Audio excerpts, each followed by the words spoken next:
technology has advanced to the extent that the success or the failure of a farm can actually be predicted with technology. But does that take away any kind of risk that the farmer or the entrepreneur in agribusiness can encounter? Oh yeah. There are many risks. And usually the risks, they lead to threats, they lead to vulnerabilities, they lead to disruptions, they lead to impact on the farm and the farmer himself. So the first thing obviously is to identify those challenges, those risks areas. So in our typical Nigerian farm, for example, as an example, low yield is a big risk for farmers when they put in so much effort. Remember, most of our farmlands, they are kind of like they're not mechanized. So low yield, antiquated techniques that they're using that will lead to those low yields, poor preservation, and things like, for instance, poor, if like funding, poor credit, post-harvest handling, all of these issues, they lead to those vulnerabilities, they lead to those cost areas, they lead to losses, they lead to threats, and ultimately the farmer is not as encouraged as he could or she could. I would like it to be more elaborate when it comes to production risk. You know, there are different types of risks, like Blessing said. You have financial risk, market risk, price, but I want us to start with production risk because that's the concern of an average farmer who wants to go into agribusiness. What are the risks that are associated with agri production?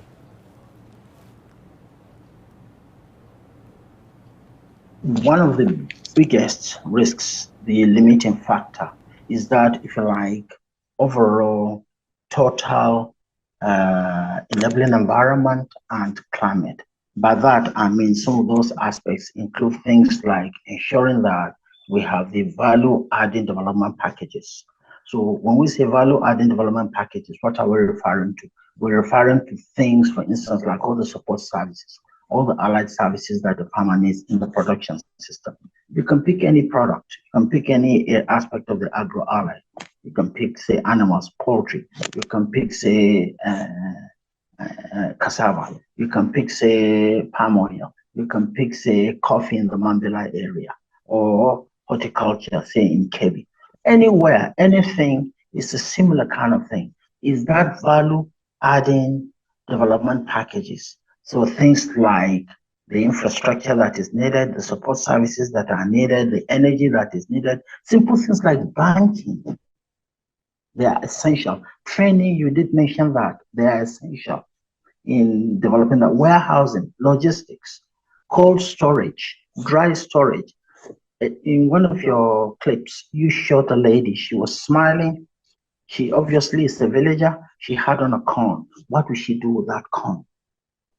There has to be, if you like, a way in which she can add value, not just simply farming her 1 hectare, one football field, struggling, and yet there is no any, if you like, concerted, organized, well-structured marketing that would utilize it. And she's just basically producing a low-value raw material for somebody else, maybe outside the country, to come and gain and get the real value therein. So these are some of the risks.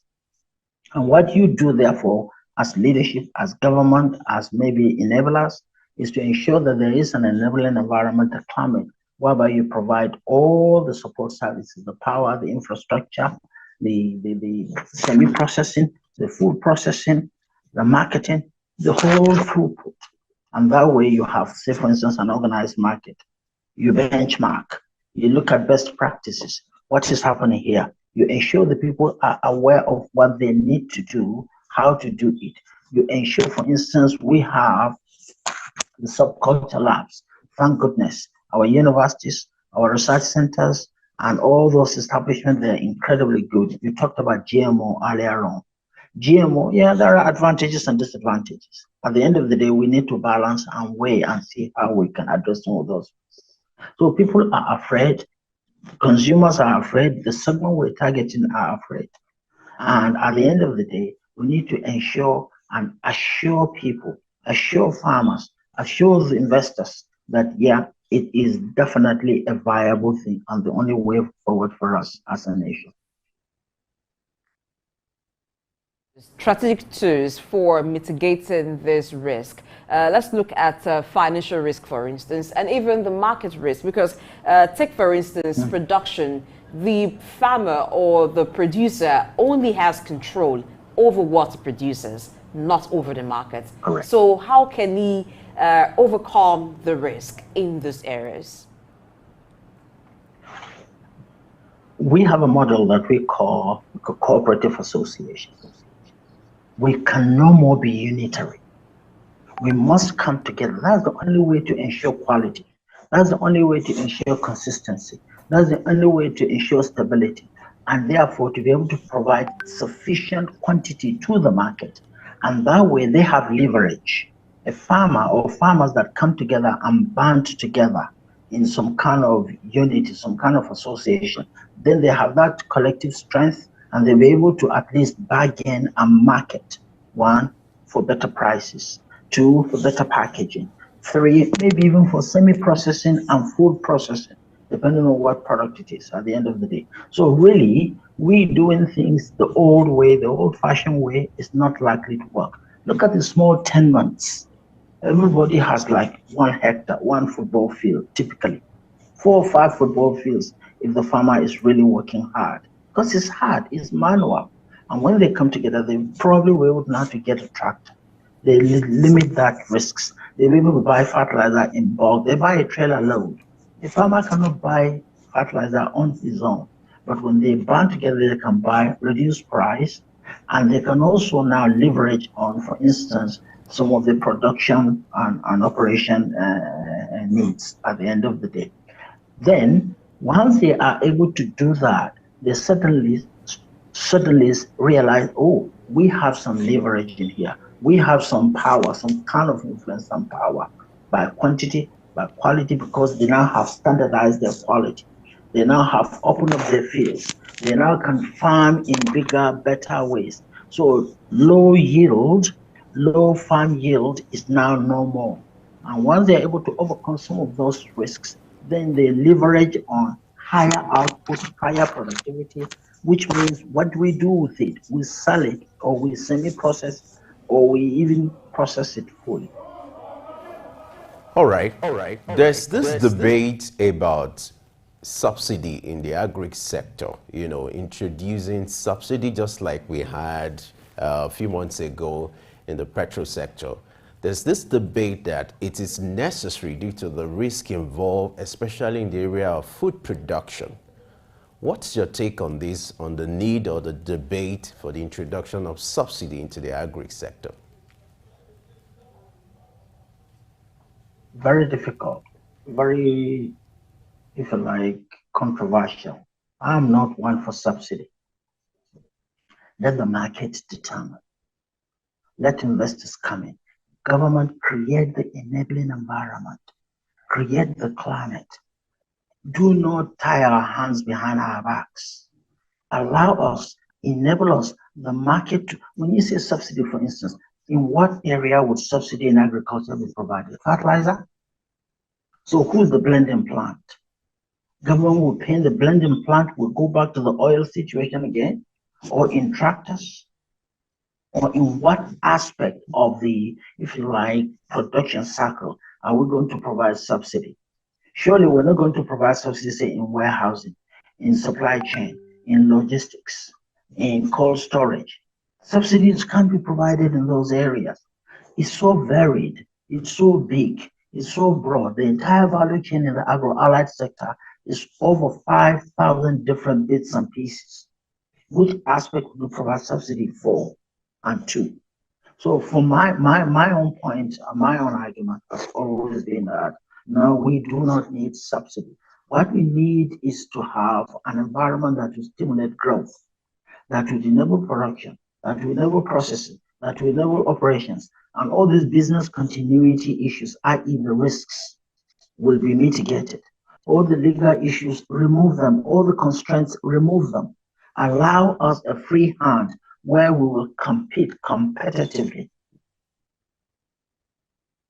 agri insurance programs to mitigate risk. How much of it are the entrepreneurs or the farmers aware of, and how effective are they in mitigating risk? Absolutely critical, important aspect that we have been neglecting. Typical farmers, simply because of their, if you like, purchasing power, they are neglecting and ignoring insurance. That's one area that probably the individual can, if you like, mitigate some of the risks rather than government. So yes, I'm all for insurance. Insurance is obviously in themselves also, they have to be honorable, and they have to make sure and know that there are sometimes, if you like, natural disasters, not to come and say that it's the act of God. We could say it's an act of God, and therefore they wriggle out of pay. But insurance definitely needs to be in, and we need to take advantage of insurance as farmers. And in having said that, you realize that insurance in itself is not sufficient. There are several health and safety management issues that we need to put in place as part of the value chain creation. So we cannot be careless. There's the act of God, which insurance will wriggle out of at the end of the day. So if there is, for instance, flooding, it's not the insurance fault, it's not somebody else's fault, and therefore they will not pay. But there are things that we can do, for instance, to mitigate against and make sure that, yeah, diseases, say in poultry, is mitigated. That there are better feeds, for instance, that there's sufficient maize, there's sufficient soybean, there's sufficient bone meal or its substitute in order to provide sufficient good quality feed, rather than we saying I go manage, that kind of mindset, that sort of attitude. Using the wrong fertilizer, for instance, simply because there isn't any. You need urea, and you instead put in NPK. All of these areas that are needed is to do with training, with education, with awareness, and ensuring that there's credit, enough funding for the agro-allied sector. And that's again where the cooperatives, associations come in, because they step in and ensure that farmers don't do the wrong thing. And they have that collective spirit, collective attitude, and they can have collective insurance as well. All right, let's go to the aspect of the risk management now. I wanted to give counsel to farmers who are out there listening or watching.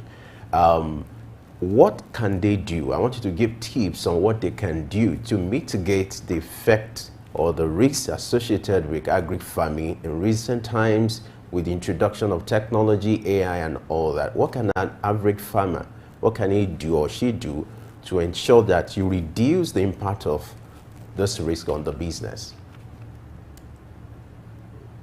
Broadly speaking, there are two aspects: things to do with the farmers themselves, and things that are beyond or outside their own control. So let's start with the internal aspects, the individual. Make sure you're informed, make sure you're aware, make sure you have a network, a group of individuals, that you have a support network, a buddy type system. Make sure you cooperate. Make sure there's less greed. One of the key issues for us is greed, and even more greed. Then there is infighting amongst ourselves within a team, say for instance, the association. And on top of that, don't forget we have the external factor, for instance, like government control and other regulatory requirements and restrictions. But we, on our own, or whatever weaknesses we have, what we need to do is to come together, have that unity spirit, and work towards limiting some of the challenges that we have and that we face. And there's so much, but because of greed, and even more greed and infighting, the project managers, the leaders within those associations should work together to ensure, for instance, there's sufficient credit, and that is spread around. There's enough fertilizer, there's enough technology and ideas. The tractors go around. We open up the farmlands. Look at the land utilization that we have. Small tendon, and everybody tends to be unitary. Me, myself, and I. Why should we? Why couldn't we just open up the farms and have large commercial farms, so that when a tractor comes, this is my 1 hectare, this is your 2 hectares, this is somebody else's 5 hectares. We farm them all together as the 6 hectares and produce one particular product. And once we have that production, we find that there will be higher yield per hectare. And once there's higher yield per hectare, it's just proportional. And by rota, we then share it. I'm one of 6, you are 2 of 6, somebody is 3 of 6, and we share the profits accordingly. We do the packaging together, we do the storage together, we do the logistics and the transportation together. Look at what's happening to vegetables and horticulture. Look at that factory in Kebbi. Unbelievable. 20 billion naira tomato puree factory, brand spanking new, closed. 5,330 odd farmers out of jobs simply because of what? We're not coordinating things together as one body. So at the end of the day, these are the internal factors. There are the external factors. Say, for instance, markets. We need to identify the segment we're targeting with our product. We need to identify a segment. We know what their needs are, what their requirements are, what their expectations are, what their perception of you are, particularly external markets. If we are to win the external market, we have to ensure we know what exactly the external market require, not we imposing what we think they need. So once we know what the requirement of, say, for instance, the European market is, then that association can work together. Individuals just couldn't do it. So what do we need? We need that cooperative spirit and attitude. That's the only way forward. And once we have such a cooperative spirit and attitude, we understand what is required, we understand the needs, we understand the funding, we understand the legality, the issues, we understand the restrictions. Look at Kenya. They export flowers every day to Europe and to the Middle East. Do you know the requirements in flowers for it to get entry into those markets? It's horrendously difficult. If there's one bug in a plant, the entire plane load is destroyed. And they have been successfully exporting it. And little things like processing maize, processing granules, even simple processing of chickens. We don't have abattoirs, proper abattoirs. You cannot do it as an individual. We have to come, investors, government, and us as farmers come together as one and have the entire value chain development packages. Once that is done, we ensure that there's consistency of quality, there's standardization, and there's continuity. One thing is to develop a market, and the next is to provide the market what they need today. And for the next 3 days, you don't provide, and then the 4th day, you provide half what they need. The market doesn't like such. So internal issues and external issues can be addressed. It's entirely up to us, really. Okay, you've talked about knowing the requirements of certain markets, which brings us to research. What is the role of research in risk management? Oh, information is valuable. Communication is even more valuable. Without a shadow of a doubt, we need to have the correct information, the accurate information, and the appropriate information in order to be able to, if you like, take advantage of certain things. Otherwise, there will be losses. Otherwise, those vulnerabilities will be there. Otherwise, those disruptions will be there. Otherwise, those losses will be there. So without information, we are not able to prepare. For instance, if you're going to do marketing, you need to know the segment. So you have the whole market, you need to have the target market, you need to qualify the market, you need to identify those that have the, if you like, financial ability to be able to, and then you narrow down to a certain market and you identify a percentage of that market, that segment that can afford to purchase, that is interested in. Remember, you have those perceptual issues. For us, for instance, Africans, going to Europe, not only are we resented, we're considered the perception, the emotions is not right with us, for us, against us. The understanding, i.e. perception, is not right against us. Definitely they see that we have the audacity, we have the gall, we have the boldness to be able to say, okay, we're going to semi-process or even fully process our product. No, we're supposed to sell our raw material dead cheap. And there's no gaining in any of that. What we need is to have the full value chain. So the market itself, we need to understand, if you like, some of those perceptual issues of the market. And once we understand it, then and only then can we address it. Let's talk about what a farmer needs to do in a situation where losses are being recorded as a result of risk, either mismanagement or not having the right, attitude to risk management. What are the pool resources or the financial resources, whether formally or informally, available to a farmer to take advantage of in cases where you record losses? Unfortunately, right now in our nation, we don't have that much because we have a scattered focused approach. We don't have a centralized planning, if you like, oversight, ensuring that we have that buddy system whereby we support one another. We call it, and I've been calling it, say, for instance, the association.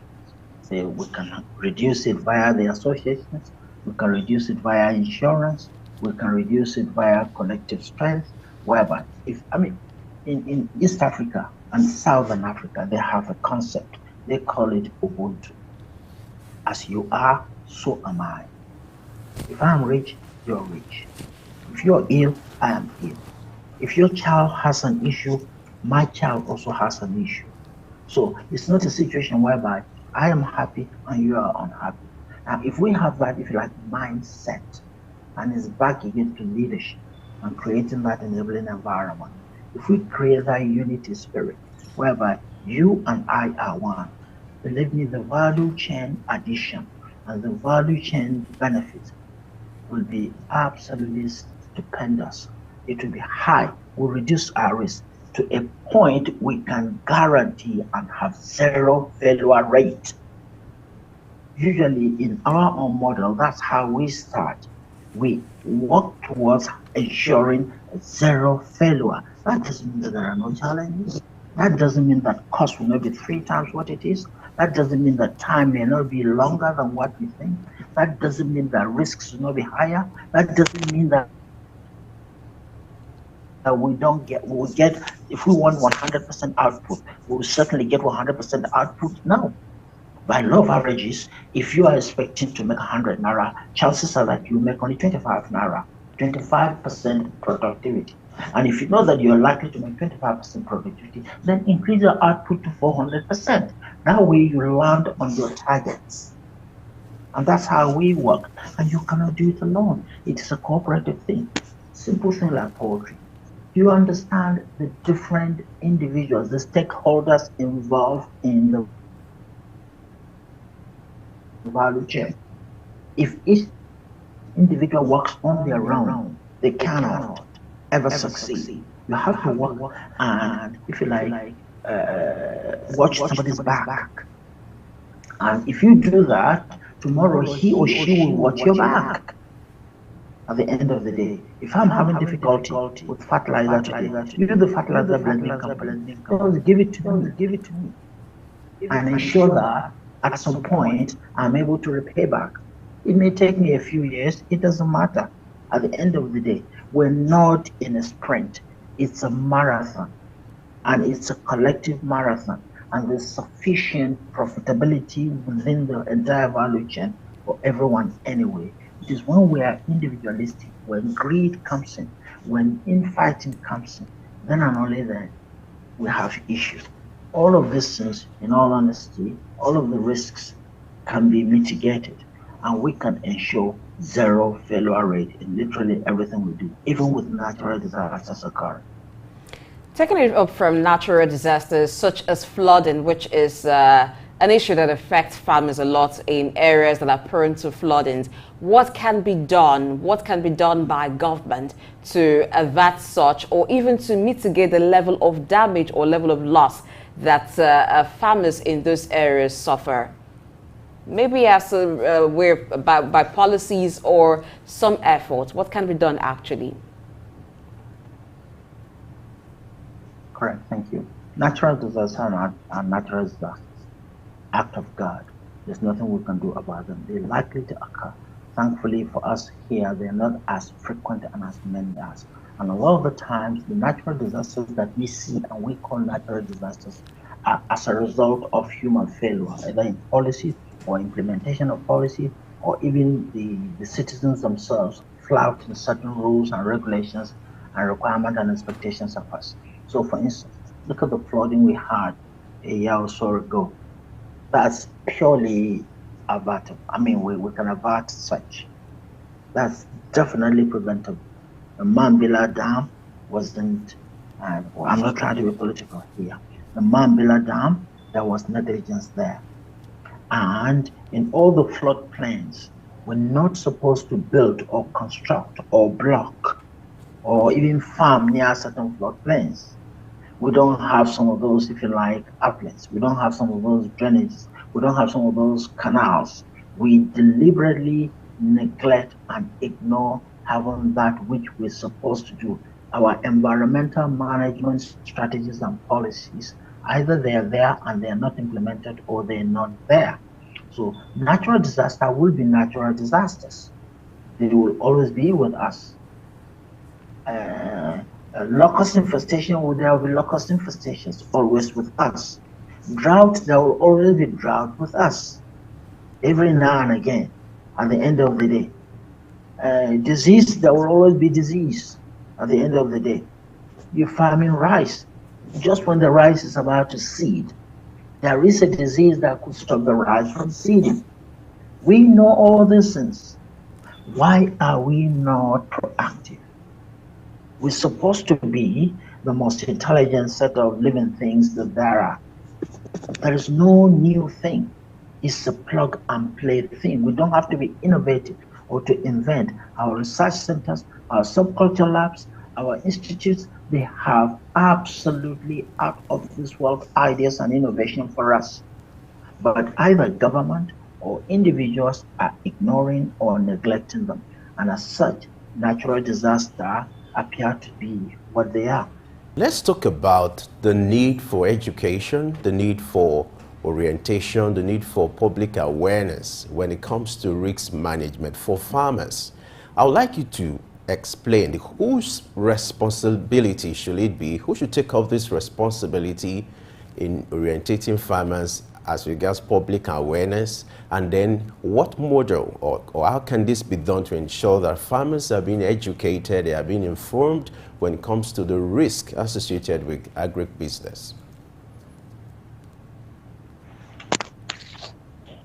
I would say it's a collective effort, i.e. government, leadership, the farming cooperative associations and bodies, and to some extent, I would say, even the public itself. It's a collective effort in trying to create awareness. Competence is absolutely critical. Information to our rural farmers is absolutely necessary. Remember, most of our farmers are, if you like, rural farmers. They're not as aware, they don't have as much information on modern techniques, on modern implements, on the use of them.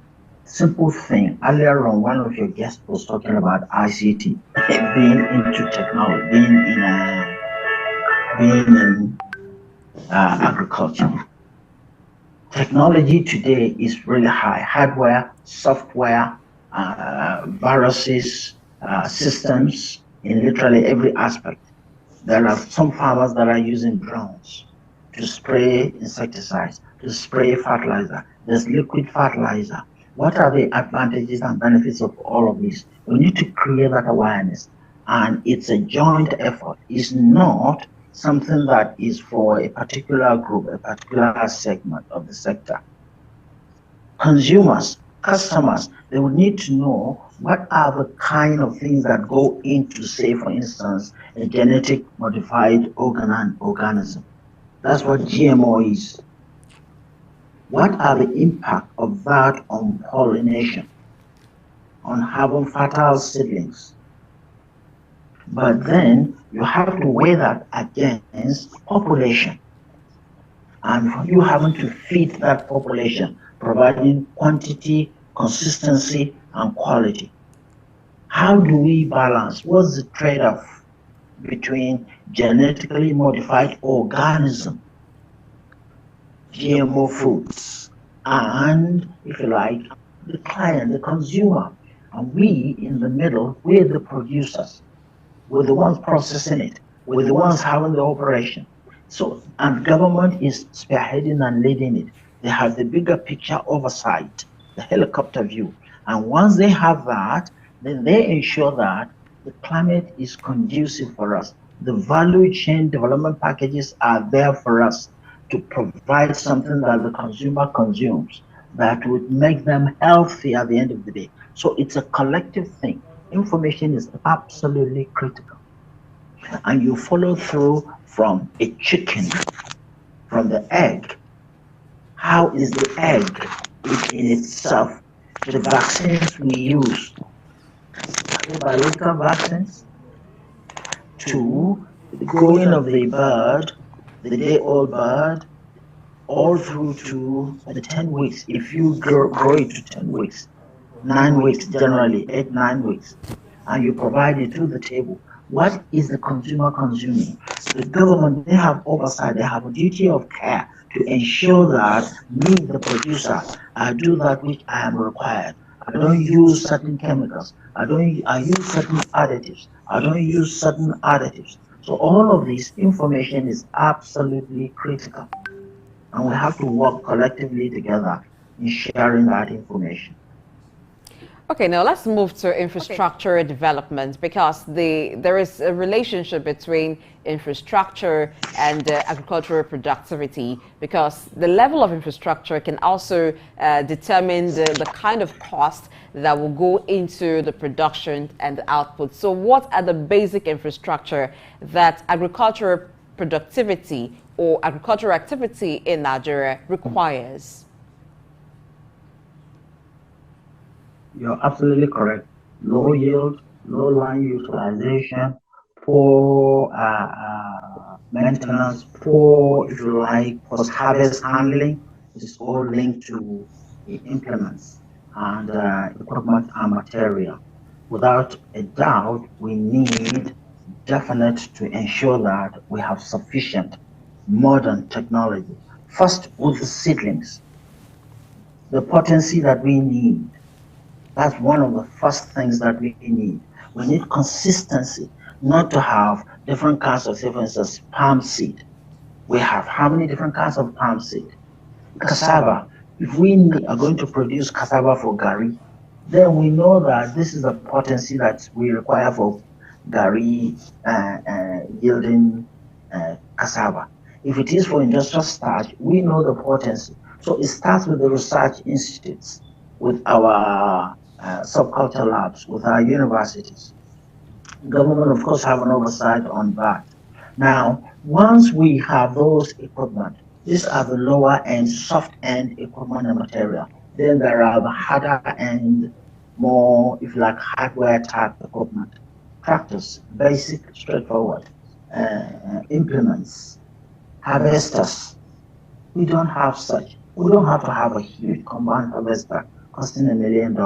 No, we can have smaller harvesters that are costing just $5,000. Farmers can come as an association and have harvesters that will harvest their corn, or harvesters that are harvesting several things. It will harvest rice, it will harvest wheat, it will harvest beans, it will harvest soya. So you have a harvester by, say, 15, 20 group of farmers, they come together, $5,000, and they are able to then they're able to purchase that. And with that, they will then go on to now have higher yield, greater acreage performance, and they're able to maybe even preserve if they can have cold storage at the end of the day. Talk to us about what private organizations need to do. It's looking like we expect government to do everything. Before we focus on the angle of the government, let's start with private entities or private organizations or cooperative organizations. What can they do to bridge this infrastructural gap to help the plight of farmers? Why government is doing its own part? What can private organizations do? What can cooperative societies do to help the plight of farmers in this regard? I'm of the view that they should play the more principal role. Aside creating an environment and a climate, policy and whatnot, that is obviously for government or oversight bodies. I think government, they have no business being in agriculture. I think the private sector should on its own take on these tasks. We continue to depend on government. Government is limited. Government have only this much finite quantity of, if you like, resource. The private sector have far more larger access to far more greater credit, access to far more greater money, far more greater ideas, far more greater implements, far more greater people expertise at the end of the day than the government sector. And it is the role, it is the duty, the key principal, if you like, duty of the private sector to come in and benefit. What's the essence of, say, an entrepreneur? Is the profit motive. And there is no better industry that has the range, the scope, and the breadth of profitability than in the agro-allied sector. What are we talking about? Are we trying to be, if like, a get-rich-quick type mindset and attitude? Are we trying to assume that it's an easy thing, that we want easy wins? No. Agriculture is something that for life you would continue to have the value addition 100-fold. It's not the duty of government. Government is not for profit. Government is a social setting. They have oversight. They have duty of care. They create that enabling environment and that climate, and we move in and we profit from it. It is, for me, it is 100% the key core responsibility of the private sector to ensure that the agro-allied sector in Nigeria thrives. Okay, let's also look at regional collaboration. In what way can Nigeria collaborate? Are there certain infrastructure that Africa can share with each other? How can we benefit from the infrastructure development from one African country to the other? Absolutely, absolutely. Idea sharing first and foremost. Market, opening up markets to each other. Addressing issues and solving common problems. Being our brother's keeper. So for instance, Ghana, Sierra Leone, Senegal, I'm talking the West African region now. You go as far as that. If there are issues there, then we can augment. There are certain things that do better in certain places. Why can't we have that collaborative spirit and attitude and work together? At the end of the day, its output, its results, its performance, is the KPIs. Once we identify and achieve that which is required, or that which is expected, or that which is desired, issues will always be there. Implementation issues, control issues, risks issues, even strategy issues, technical people, expertise. Why should we have, say, an expert here? And if there is a need for certain experts' input somewhere else, we don't use that person. So that collaborative, that cooperation, that sharing, that communication, that engagement, that involvement collectively is absolutely critical. It's the only way we can take on. Remember, I'm not trying to be racist or anything like that. We are Africans. Whether we like it or not, whether it's right or wrong, at the end of the day, it does not matter. There is a perception about us out there by other races. And I say that openly in an open forum in the public. No shame about that. There is a perception about us. And so long as we continue to be unitary, so long as we continue to be individualistic, so long as we don't address our issues together, given our skin pigmentation, we would continue to be divided and we would continue to be ruled. Look at how does any nation move out of poverty, move out of to what we call development. You can only do that with manufacturing. Do we know what it means to have manufacturing? Do we know the value chain that lies within it? Do we understand the requirement of that? Do we realize that others are ensuring that this only one thing we don't have? And we think Nigeria alone, or Ghana alone, or Senegal alone, or Sierra Leone alone can on its own. Nigeria is in a position to spearhead this far more than any other country. I may say even half of Africa put together. Nigeria is geared, is in a better position to spearhead this. But so far, we are failing in our duty of care and responsibility. All right. We have critical both area individuals where and government. All right, Dr. Dambo, if you can hear me. All right. One critical area where you have infrastructural deficits is the area of storage. You know, the level of wastage, especially food wastage, is highly disturbing. What kind of infrastructural intervention will you recommend in this regard so that farmers will be able to enjoy the dividends of their labor?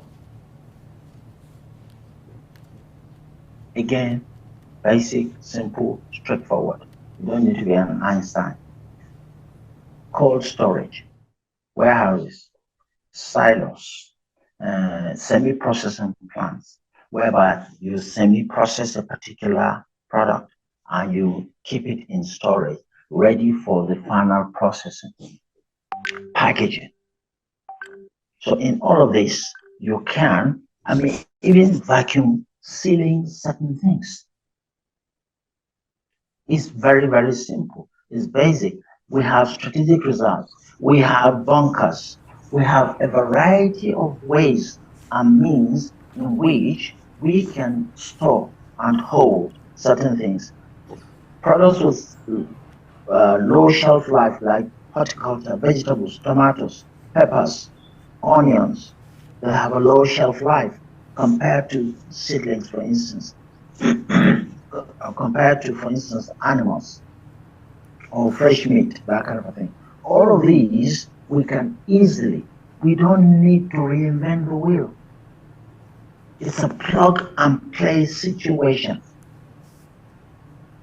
And it's for us, relative is very, very cheap. If we come together as a people, it's when you come together as individuals, that's when it's difficult. It's unachievable. But when government is involved, when big financiers are involved, individuals are involved, the credit organizations are involved, we will easily see that the financial modules would tell us that these things are viable. They are definitely feasible. We have the know-how, we have the people, we have the passion, we have the drive, we have the need. Why don't we have the mindset to get on and do it? Okay, let's look at some of these facilities. Given the current realities, having access to some technological advancement or some infrastructure, some facilities may be expensive and out of the reach of a lot of farmers or those in agribusiness. Are there homegrown solutions at the low budget, homegrown facilities or infrastructures that can be developed, particularly for those in the rural areas? Can you give examples of some? Correct, that there are. You're absolutely correct. I mean, as individual farmers, if you're a small tenant farmer, you will not be able to. Even 100 small tenant farmers may not be able to afford, if you like, certain implements. Yeah, understood, accepted. Now, homegrown solutions, we can have small, modular, if you like, implements that are mechanized that will reduce the burden on the farmer. There's this video on WhatsApp that is going around, and is this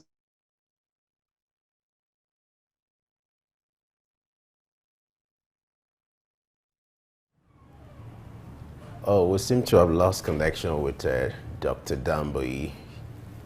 Blessing, he was talking about, you asked the question, homegrown solution. Yes. I remember a few days ago we had a conversation in that regard where we talked about, homegrown solutions. You have to look at some of these technologies that has to be produced locally, domesticated in a way for Nigerians to take advantage of it. Atlanta, Dr. Damboyi is back. Dr. Dambo, if you can hear me, you were making your submissions in regard to what can be done locally, homegrown solutions.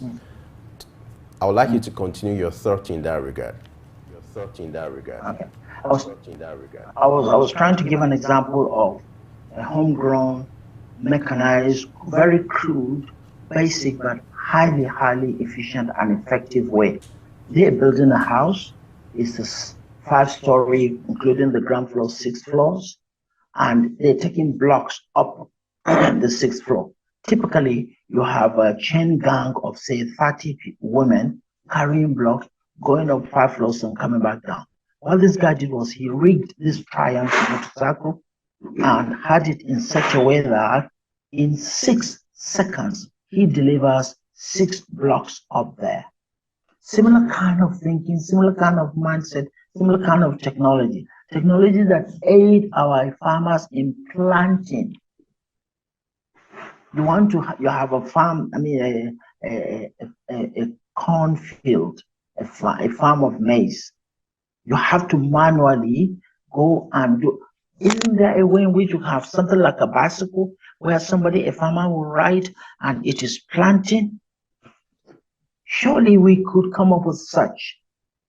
Spraying of fertilizer, weeding, harvesting. We don't have to have big harvesters. Small harvester that you can either push or with a machine that you can hold, and it will harvest the corn in 2 or 3 ridges very easily. At the end of the day, there are many ideas that we can do. If we go to places like Aba, you give them a particular model. You provide and create the environment that would enable them to manufacture. Honestly, they will fabricate whatever it is that we require, that we need. Okay, it might not be as sophisticated, as efficient as a typical Western implement, but the bulk of our farmers will have access to such. Certainly, I'm one for such approaches. All right, part of why we are having this conversation is to set an agenda for government and to be able to shape public policies when it comes to the subject matter. I would like you to make recommendations on what the new Minister of Agri should do in terms of policies, in terms of framework, and some of the interventions you're expecting from him in the area of infrastructure and as far as agri sector is concerned in order to help the plight of farmers. Ooh, difficult. We've always said they should not tie our hands behind our backs. What does that mean? Create an an environment, an enabling environment, whereby most of what we need, what we require is available.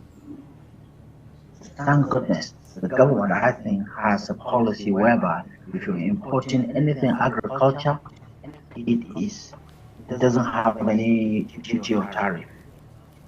So that helps. That would aid, and it's gone a long way into helping. Now, what we need on the ground, obviously, are things like fertilizer, things like logistics, things like warehousing, things like tractors, things like implements of seedlings.